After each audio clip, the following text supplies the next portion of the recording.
टोपी पहने संबित पात्रा जी के पीछे इस तस्वीर को देखते हो मुझे तारीख दिखी, उसके मुताबिक 29 जून 2008 की यह तस्वीर है। गौर से मैंने देखने की कोशिश की। दिल्ली के किसी दरगाह पर संबित गए थे, पीछे कुछ दिल्ली लिखा है उससे पता चल रहा है। यानी देश के पटल पर मोदी जी के आगमन से 6 साल पहले की तस्वीर है। जब तक मोदी जी ने न्यू इंडिया की बुनियाद में नफरत की ईंट नहीं डाली थी, जहरीले खाद पानी का ऐसा उत्पादन नहीं हो रहा था देश में, तब तक ऐसी टोपी पहनकर किसी दरगाह पर चादर चढ़ाने से संबित पात्रा को भी परहेज नहीं था। तभी तो फैक्ट चेकर मोहम्मद जुबैर ने संबित को इन तस्वीरों के साथ टैग करते हुए लिखा, टोपी लाओ रे, मैं नमाज पढ़ने जा रहा हूं। साथ में 3 तस्वीरें वही वाली जुबैर ने पोस्ट कर दी।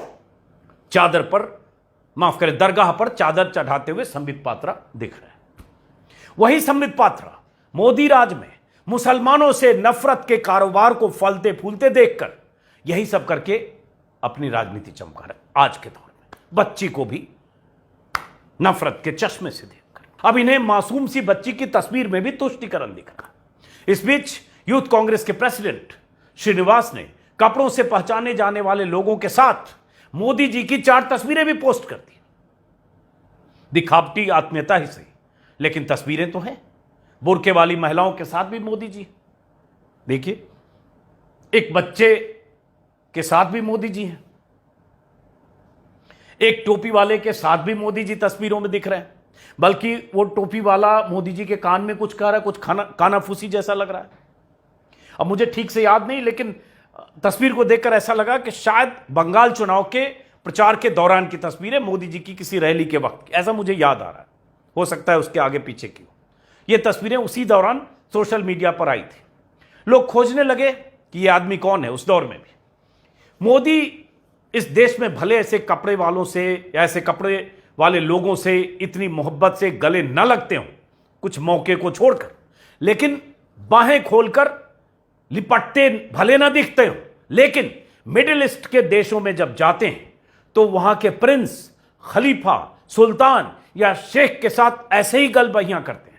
कुछ तस्वीरों को देखकर तो ऐसा लगेगा जैसे बड़नगर के मेले में बिछड़े 2 भाई हों और दशकों बाद मिल रहे हों। देखिए, ऐसी तस्वीरों पर एक वीडियो मैंने पहले भी बनाया है।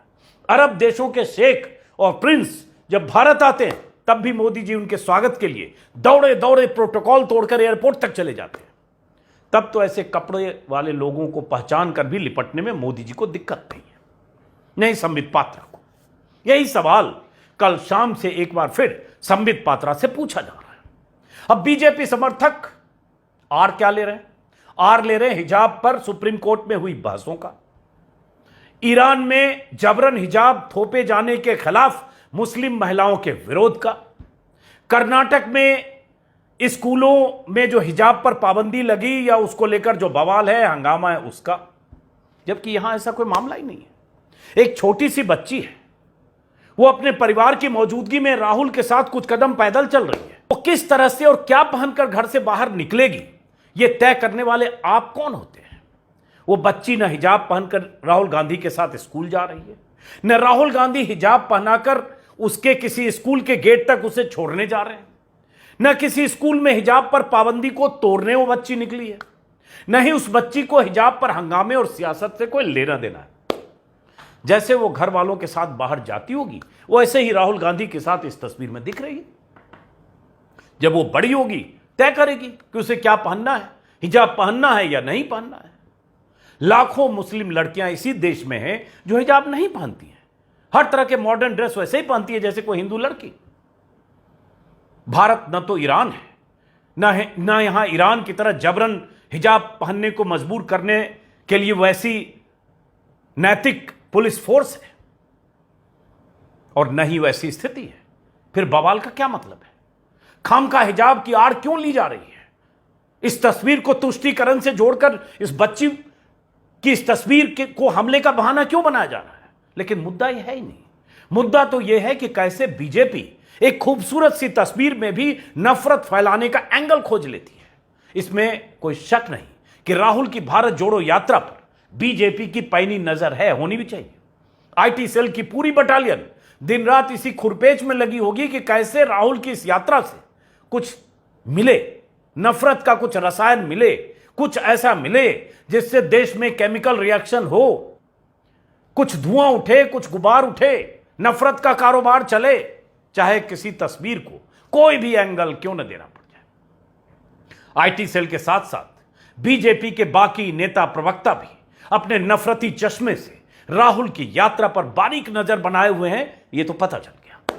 और संबित को यह तस्वीर दिख गई तो ड्यूटी पर लग गए। मैं नहीं जानता कि आप में से कितने लोगों को इस तस्वीर में तुष्टीकरण नजर आ रहा है, लेकिन इस तस्वीर का किसी तुष्टीकरण या ध्रुवीकरण से कोई नाता नहीं है। यह इंसानियत का नाता है। इसमें धार्मिक आधार और तुष्टीकरण कहां से आ गया? आप एक बच्ची को भी उसके मजहब से भी पहचानेंगे। उसके मजहब से आपको चूंकि चिढ़ है, नफरत है, दिक्कत है या सियासी पोजीशनिंग है, इसलिए आप उस बच्ची की तस्वीर को भी टारगेट करेंगे। क्या यह सही है? मैं तो एक बार नहीं 1000 बार देखकर कहूंगा गलत है। हालांकि आज के दौर में सही गलत का सवाल रह ही कहां गया है।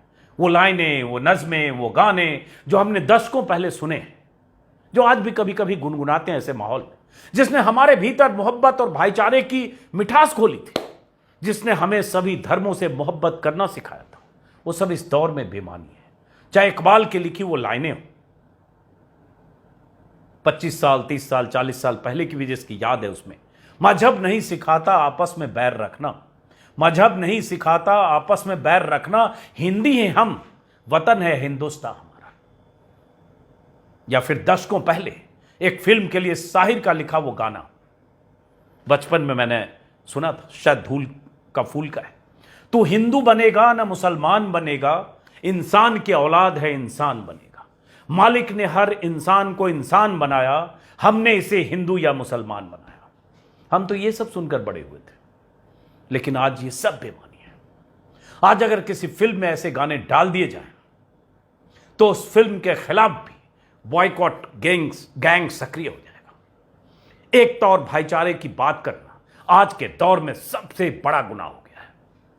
कोई संविधान से चलने वाले इस देश को हिंदू राष्ट्र बनाने के लिए मरने मारने की बात करे तो ठीक, कोई मुसलमानों को उसकी औकात दिखाने के लिए हथियार उठाने की बात करे तो ठीक, कोई हिंदुओं को ललकारे तो ठीक, कोई यति नरसिम्हानंद मदरसों को बारूद से उड़ाने की बात करे तो ठीक, और राहुल गांधी हिजाब पहने एक बच्ची के साथ 4 कदम चल क्या लिए, बवाल शुरू हो गया।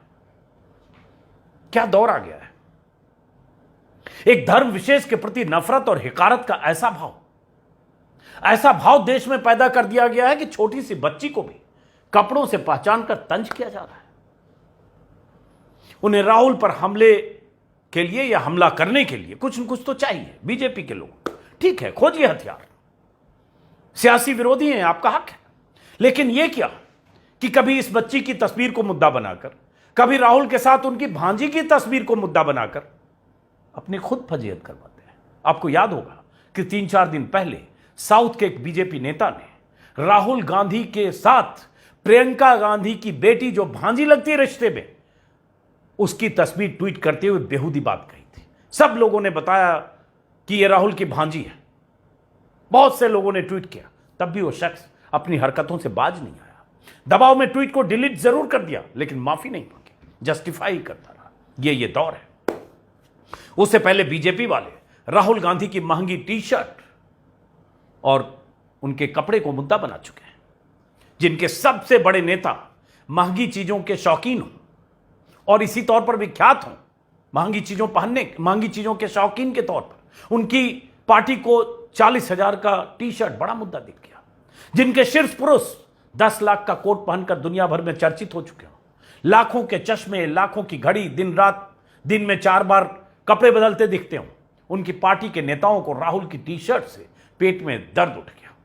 जब मोदी जी की तस्वीरों से उन्हें आईना दिखाया गया, तब जाकर उनकी कब्जियत कुछ दूर हुई। इस बार तो एक बच्ची को निशाना बना लिया। लानत है ऐसी राजनीति पर, लानत है ऐसी सोच पर।